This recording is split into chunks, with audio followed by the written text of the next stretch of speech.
या देवी सर्वभूतेषु स्मृतिरूपेण संस्थिता नमस्तस्यै नमस्तस्यै नमस्तस्यै नमो नमः। जय माता रानी। माता रानी की कृपा आपके और आपके समस्त परिवार पर सदा बनी रहे। इसी मनोकामना के साथ आज का वीडियो प्रारंभ करते हैं। आज के वीडियो में हम श्रवण करेंगे श्री दुर्गा सप्तशती का 8वां अध्याय। इस अध्याय में रक्त बीज वध का वर्णन है। वीडियो शुरू करने से पहले आप सभी भक्तगणों पे करुण निवेदन है कि कृपया वीडियो को संपूर्ण सुनें, वीडियो को लाइक करें, शेयर करें और कमेंट बॉक्स में जय माता दी लिखना ना भूलें। महर्षि मेधा ने कहा, चंड और मुंड नामक असुरों को मारे जाने से और बहुत सी सेना के नष्ट हो जाने से असुरों के राजा प्रतापी शंभु ने क्रोध युक्त होकर अपनी संपूर्ण सेना को युद्ध के लिए तैयार होने की आज्ञा दी।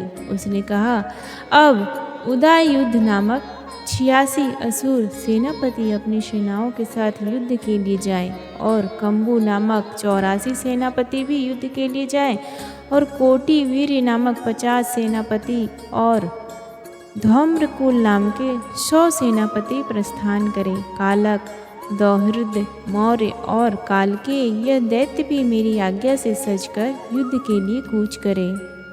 भयानक शासन करने वाला असुरों का स्वामी शुंभ इस प्रकार आज्ञा देकर बहुत बड़ी सेना के साथ युद्ध के लिए चला। उसकी सेना को अपनी ओर आता देख चंडिका ने अपनी धनुष की टंकारों से पृथ्वी और आकाश के बीच का भाग गुंजा दिया। हे राजन, इसके पश्चात देवी के सिंह ने दहाड़ना आरंभ कर दिया और अंबिका के घंटे के शब्दों ने उस ध्वनि की ओर भी बढ़ा। धनुष की टंकार, शेर की दहाड़ और घंटे के शब्द से पृथ्वी और आकाश के बीच का भाग गूंज उठा और इसके साथ ही देवी ने अपने मुख का भी और भी भयानक बना लिया। ऐसे भयंकर शब्द को सुनकर राक्षसी सेना ने देवी तथा सिंह को चारों ओर से घेर लिया। हे राजन, उस समय दैत्यों के नाश के लिए और देवताओं के हित के लिए ब्रह्मा, शिव, कार्तिकेय, विष्णु तथा इंद्र आदि देवताओं की शक्तियाँ जो अत्यंत पराक्रम और बल से संपन्न थी, उनके शरीर से निकलकर उसी रूप में चंडिका देवी के पास गई। जिस देवता का जैसा रूप था, जैसे आभूषण थे और जैसा वाहन था, वैसा ही रूप, आभूषण और वाहन लेकर उन देवताओं की शक्तियाँ दैत्यों से युद्ध करने के लिए आई। हंस युक्त विमान में बैठकर और रुद्राक्ष की माला तथा कमंडलू धारण करके ब्रह्मा जी की शक्ति आई।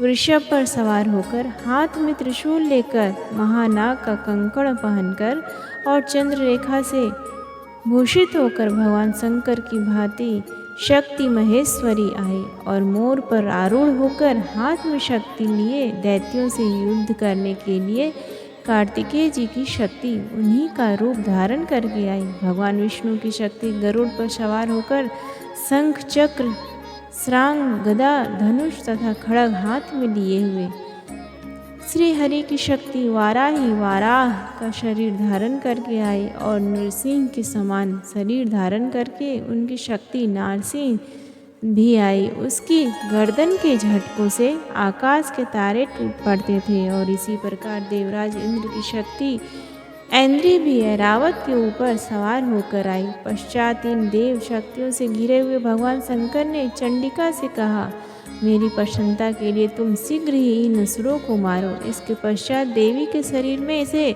अत्यंत उग्र रूप वाली और सैकड़ों गिदड़ियों के समान आवाज करने वाली चंडिका शक्ति प्रकट हुई। उस अपराजिता देवी ने धूमिल जटा वाले भगवान श्री शंकर जी से कहा, हे प्रभु, आप मेरी ओर से दूत बनकर शुंभ और निशुंभ के पास जाइए और उन अत्यंत गर्वीले दैत्यों से कहिए तथा उनके अतिरिक्त और भी जो दैत्य वहाँ युद्ध के लिए उपस्थित हों, उनसे भी कहिए, जो तुम्हें अपने जीवन रहने की इच्छा हो तो त्रिलोकी पर राज्य इंद्र को दे दो।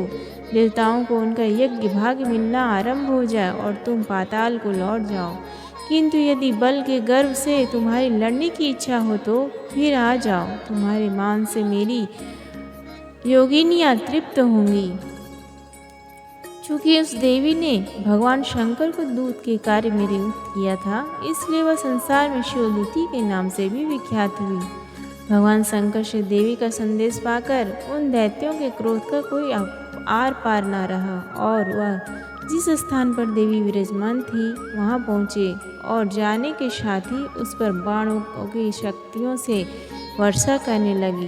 देवी ने उनके फेंके हुए बाणों, शक्तियों, त्रिशूल और फरसों को अपने बाणों से काट डाला और काली देवी उस देवी के साथ आगे बढ़ी, खड़ी होकर शत्रुओं को त्रिशूल से विदीर्ण करने लगी और खटवांग से कुचलने लगी। ब्रह्माणी जिस तरफ दौड़ती उसी तरफ अपने कमंडलों का जल छिड़क कर दैत्यों के वीर व बल को नष्ट कर देती थी और इसी प्रकार महेश्वरी त्रिशूल से, वैष्णवी चक्र से और अत्यंत कोप वाली कौमारी शक्ति द्वारा असुरों को मार रही थी और ऐन्द्री के बाजू के प्रहार से सैकड़ों दैत्य रक्त की नदियां बहाते हुए पृथ्वी पर सो गए। वाराही ने कितने ही राक्षसों को अपने थूथन द्वारा मृत्यु के घाट उतार दिया। दाढ़ों के अग्रभाग से कितने ही राक्षसों की छाती को चीर डाला और चक्र की चोट से कितनों को ही विदीर्ण करके धरती पर डाल दिया। बड़े बड़े राक्षसों को नरसिंही अपने नखों से विदीर्ण करके भक्षण कर रही थी और सिंहनाद से चारों दिशाओं को गुंजाती हुई रणभूमि में विचर रही थी। शिवदूती के प्रचंड अट्टहास से कितने ही दैत्य भयभीत होकर पृथ्वी पर गिर पड़े और उनके गिरते ही वह उनको भक्षण कर गई। इस तरह क्रोध में भरे हुए मातृगणों द्वारा नाना प्रकार के उपायों से बड़े बड़े असुरों को मरते हुए देखकर राक्षसी सेना भाग खड़ी हुई और उनको इस प्रकार भागता देखकर रक्तबीज नामक महापराक्रमी राक्षस क्रोध में भरकर युद्ध के लिए आगे बढ़ा। उसके शरीर से रक्त की बूंदें पृथ्वी पर जैसे ही गिरती थी तुरंत वैसे ही शरीर वाला तथा वैसा ही बलवान दैत्य पृथ्वी से उत्पन्न हो जाता था। रक्त बीज गदा हाथ में लेकर ऐन्द्री के साथ युद्ध करने लगा। जब ऐन्द्री शक्ति ने अपने वज्र से उसको मारा तो घायल होने के कारण उसके शरीर से बहुत सा रक्त बहने लगा और उसकी प्रत्येक बूंद से उसके समान ही बलवान तथा महापराक्रमी अनेकों दैत्य भयंकर रूप से प्रकट हो गए। वह सब के शब्द दैत्य बीज के समान ही बलवान तेज वाले थे। वह भी भयंकर अस्त्र शस्त्र लेकर देवियों के साथ लड़ने लगी। जब ऐन्द्री की वज्र प्रहार से उसके मस्तक पर चोट लगी और रक्त बहने लगा तो उसमें से हजारों ही पुरुष उत्पन्न हो गए। वैष्णवी ने चक्र से और ऐन्द्री ने गदा से रक्त बीज को चोट पहुंचाई और वैष्णवी के चक्र से घायल होने पर उसके शरीर से जो रक्त बहा उससे हजारों महाअसुर उत्पन्न हुए जिनके द्वारा यह जगत व्याप्त हो गया। कौमारी ने शक्ति से, वाराहिक ने खड़ग से और माहेश्वरी ने त्रिशूल से उसको घायल किया। इस प्रकार क्रोध में भरकर उस महादैत्य ने सब मातृशक्तियों पर पृथक पृथक गदा से प्रहार किया और माताओं ने शक्ति तथा शूल इत्यादि से उसको बार बार घायल किया। उससे सैकड़ों महादैत्य उत्पन्न हुए और इस प्रकार उस रक्त बीज के रुधिर से उत्पन्न हुए असुरों से संपूर्ण जगत व्याप्त हो गया, जिससे देवताओं को भय हुआ। देवताओं को भयभीत देखकर चंडिका ने काली से कहा, हे चामुंडे, आपने मुख को बड़ा करो और मेरे शस्त्र घात से उत्पन्न हुए रक्त बिंदुओं तथा रक्त बिंदुओं से उत्पन्न हुए महाअसुरों को तुम अपने एक मुख से भक्षण करती जाओ। इस प्रकार रक्त बिंदुओं से उत्पन्न हुए महादैत्यों को भक्षण करते हुए तुम रणभूमि में विचरो। इस प्रकार रक्त क्षीण होने से यह दैत्य नष्ट हो जाएगा। तुम्हारे भक्षण करने के कारण अन्य दैत्य नहीं रहेंगे। काली से इस प्रकार कर कर चंडिका देवी ने रक्त बीज पर अपने त्रिशूल से प्रहार किया और काली देवी ने अपने मुख में उसका रक्त ले लिया। तब उसने गदा से चंडिका पर प्रहार किया। प्रहार से चंडिका को तनिक भी कष्ट न हुआ, किंतु रक्त बीज के शरीर से बहुत सा रक्त बहने लगा।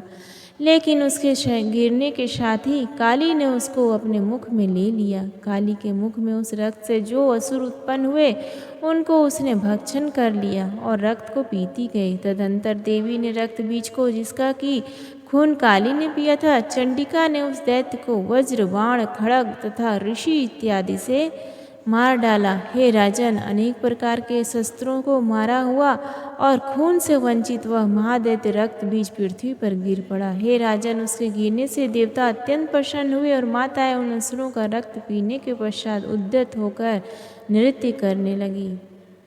प्रेम से बोलिए माता रानी की, काली माता की जय।